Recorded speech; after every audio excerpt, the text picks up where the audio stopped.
We've been having the continuous reading from the book of Genesis and seeing how sin starts to snowball.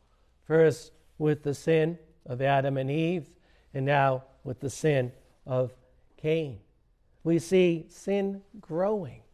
And in the book of Genesis, divinely inspired, but by the poet that's trying to answer the question, if creation was good, what happened?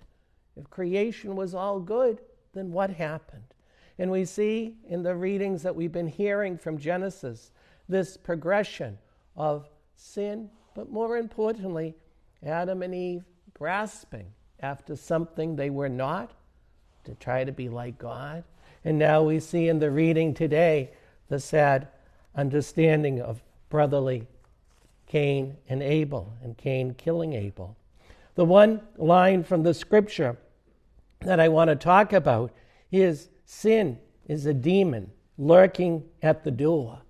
The understanding that evil is always there, ready to pounce, ready to go after us.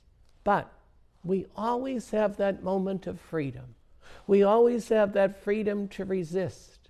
And so yes, evil is like a cat ready to pounce or ready to get us, but we have Scripture telling us not to be afraid. Peace be with you. We have the great words of St. Paul in Romans 8 that nothing can separate us from the love of Christ.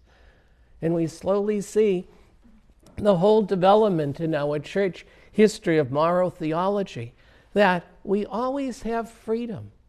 And as we were taught way back when, a serious sin or a mortal sin takes three things: serious matter, sufficient reflection, and complete freedom of will.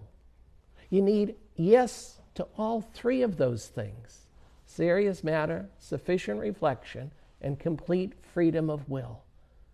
Sometimes people don't have freedom of will. Sometimes there might be a mental deficiency, might be depression. And so yes, some things are always wrong, our church teaches, but we have to be careful of not labeling someone that they are sinners. So it's a both and approach that the church tries to say, yes, try to live up to Jesus' teachings. Try to use your freedom correctly. Try to resist temptation. Try to live as Jesus wants us to live. That best self that Jesus created us to be. So yes, evil is out there. Yes, temptations are out there. But we always have that moment to decide what to do. And when I speak to people, especially in the sacrament of reconciliation, it's that moment of choice. That moment of choice that either do something different, call a friend, say a prayer. And we have so many prayers to protect us from weakness or sin.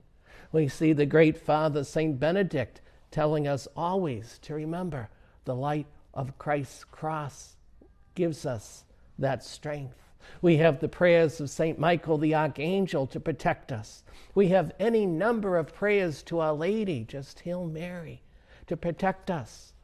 And slowly, when we get into that custom of saying a prayer before we commit an action, that's really what we're called to do. To have that prayer ready to say, to have that prayer ready to go when temptation hits us. For sin is lurking, ready to pounce. And so we have the strength of Scripture, we have the strength of sacrament, we have all of the prayers of our church to protect us, to use our freedom properly. And that's why we try to do things every day, to use our freedom properly. A few weeks ago, at the beginning of January, I went on retreat to Glastonbury Abbey in Hingham, run by the Benedictines. And Father Benedict, the founder, always talked about that heroic moment, that first moment when you wake up in the morning. Is that the time for prayer? The heroic moment when we have a prayer ready to say, to resist temptation.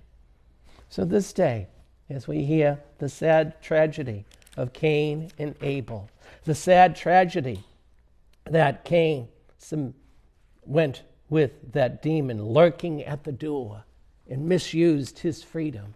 Let us ask for God's grace through Scripture and through prayer, through the Eucharist, that we might use that heroic moment to always say a prayer before we are tempted.